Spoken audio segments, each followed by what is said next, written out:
사실은 악성도가 제일 높은 뇌종양입니다. 모든 환자들이 딱 그렇다는 얘기는 절대로 아닙니다. 가족들 외출해도 그냥 편안하게 살게 해드리겠다. 안녕하십니까. 저는 삼성의료원 신경외과 뇌종양센터에서 근무하고 있는 최정원입니다.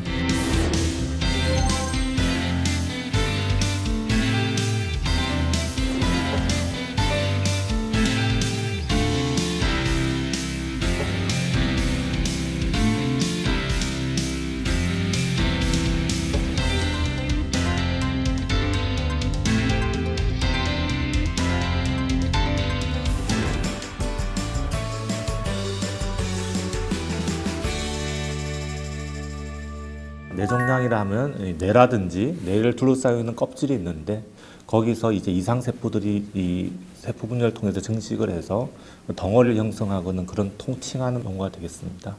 사실 뇌종양 증상은 굉장히 다양합니다. 그래서 가장 일반적인 증상을 말씀드리면은 이제 흔히 두통, 오심, 구토 등 증상을 이제 호소한다고 이제 알려져 있는데 꼭 뇌종양이 아니더라도 그런 증상이 일으키는 경우가 많이 있기 때문에 섣불리 또 두려움을 가지다니 그럴 이유는 전혀 없습니다. 국소적인 신경학적 증상이 나타나는 경우가 많이 있습니다. 뇌 부위에 운동 영역을 담당하는 구역입니다. 만약에 이 부위에 뇌종양이 생긴다면은 그에 해당하는 운동마비가 나타날 것일 거고요. 시각 통로에서 종양이 생기게 된다면은 시력 감소라든지 시야 장애라든지 나타낼 것이고요.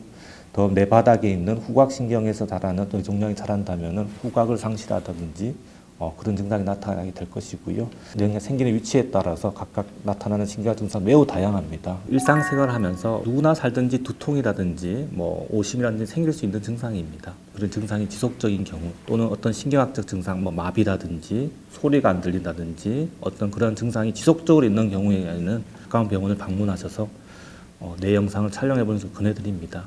원발성 뇌종양이냐 아니면 전이성 뇌종양 이렇게 크게 카테고리 두 가지로 분류를 합니다. 폐암이라든지 유방암, 흑색종 같은 경우에 어떤 원발암이 있는데 그게 뇌로 전이를 일으키는 경우를 전이성 뇌종양이라고 일컫습니다.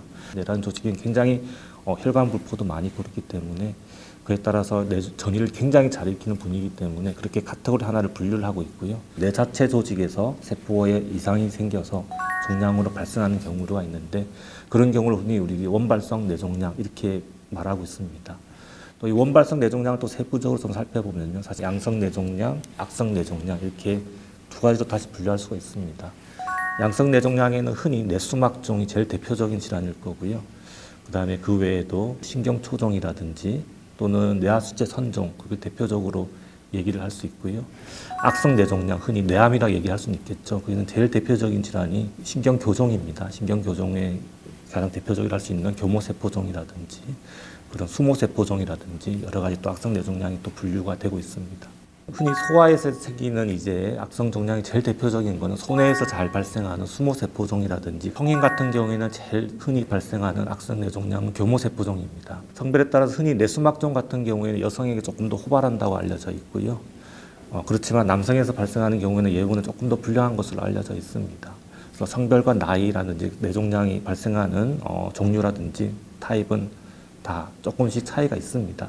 그렇지만 모든 뇌종양은 어느 나이든지 어느 성별에 발생할 수는 있습니다. 환자분들이 굉장히 많이 질문하는 질문이긴 한데요. 물론 많은 연구가 되어 있긴 하지만은 정확히 이렇게 해서 뇌종양이 발병한다 이렇게 밝혀진 바는 없습니다. 그래서 안타깝게도 딱히 예방법은 없습니다. 내가 뇌종양 환자인데 내 자식들한테 다른 유전적 영향이 있지 않느냐 이렇게 얘기를 하는데 대부분의 뇌종양은 그렇지는 않습니다. 그래서 그런 가족성 유전성형이라든지 그런 걸 걱정 안 하셔도 될 것 같습니다. 가장 첫 번째적인 임의지적 진단 툴은 MRI입니다. 대부분 이제 CT를 통해서는 작은 뇌종양을 발견을 못하는 경우가 많이 있습니다. 그래서 기본적인 툴은 이제 MRI를 찍어야 알 수 있고요. 그냥 MRI가 아니고 조영제를 반드시 넣어서 MRI를 찍어야 어떤 뇌종양이다라고 진단을 할 수가 있습니다. 그렇지만 이런 영상학적 진단은 어디까지나 추정 진단일 뿐이고요. 확정적인 진단은 어디까지나 수술을 통해서 검체가 나간 다음에 우리 병리과에서 분자학적 진단이라든지 조직학적 진단을 통해서 나오는 것이 최종 진단이라 할 수 있겠습니다. 기존에 찍은 MRI 영상이 화질이 안 좋거나 그래서 그런 이유 때문에 찍는 건 아니고요. 조영제를 넣어야 한다든지 아니면 혈류량을 봐야 한다든지 아니면 세포 밀집도를 봐야 된다든지 하는 그런 추가적인 MR 시퀀스가 필요하기 때문에 저희가 다시 촬영을 하는 게 맞다고 얘기를 드립니다. 가장 기본적인 MR 검사를 찍어보고 여기서 이상이 있으니 조금 더 정밀한 MR 찍는다 이렇게 이해해 주시면 되겠습니다.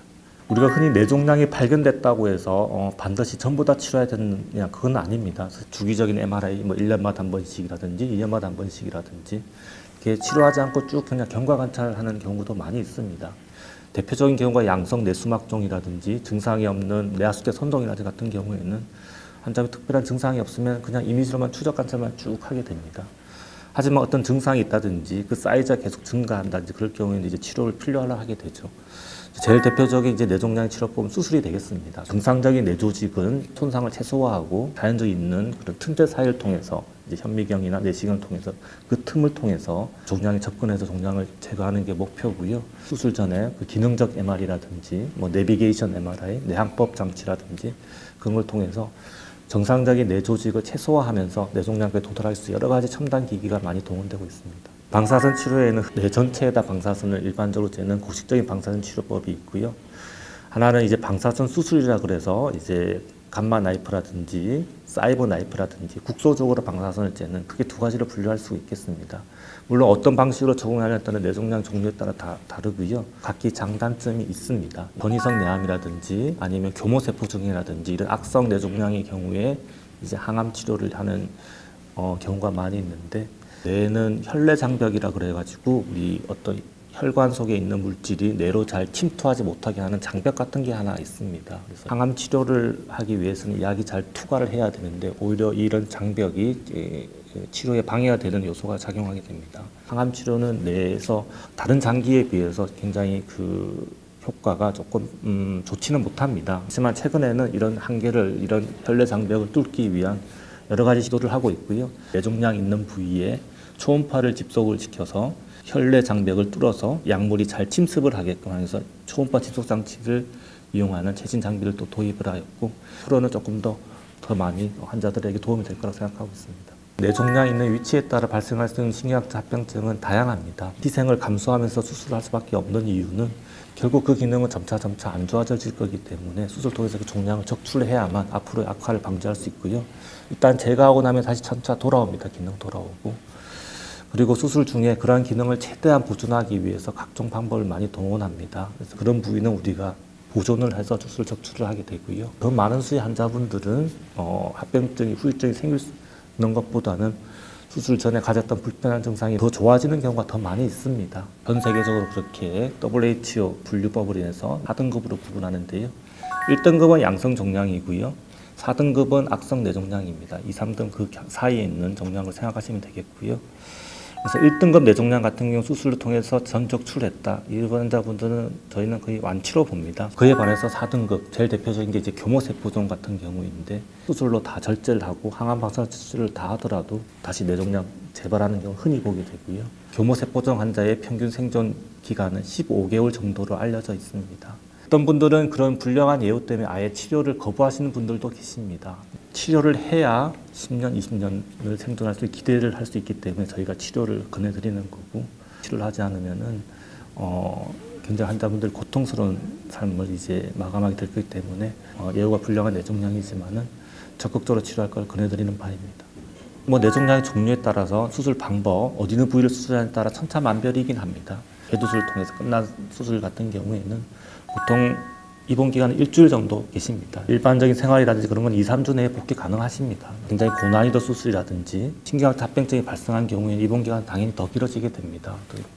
어떤 경우에는 재활 치료가 필요한 경우도 있고요. 그런 경우에는 한 달 정도 입원하는 분도 계시고요. 신경학적 합병증이 생겼을 경우 단기적으로 봤을 때는 차차 회복은 됩니다. 회복 정도에 따라서 일상생활 복귀, 직장생활 복귀 전부는 수개월 걸릴 수도 있고 때로는 1, 2년 걸릴 수도 있겠습니다. 흔히 뇌종양이라 하면은 드라마라든지 영화에서 흔히 소재로 삼는 경우가 많이 있는데요. 시한부 삶을 산다든지 주인공이 죽는다든지 그런 소재를 많이 다룹니다. 하지만 사실 뇌종양 환자들 그렇지가 않습니다. 특히 양성 뇌종양 같은 경우에는 수술을 통해서 완치되는 경우가 훨씬 더 많이 있고요. 워낙 그 수술 기구라든지 그런 게 수술 기법이 워낙 많이 발전되어 있기 때문에 아무런 합병증 없이 정상적인 삶을 영위하시는 분이 훨씬 더 많이 계십니다. 치료에 대해서 두려울 필요도 없습니다.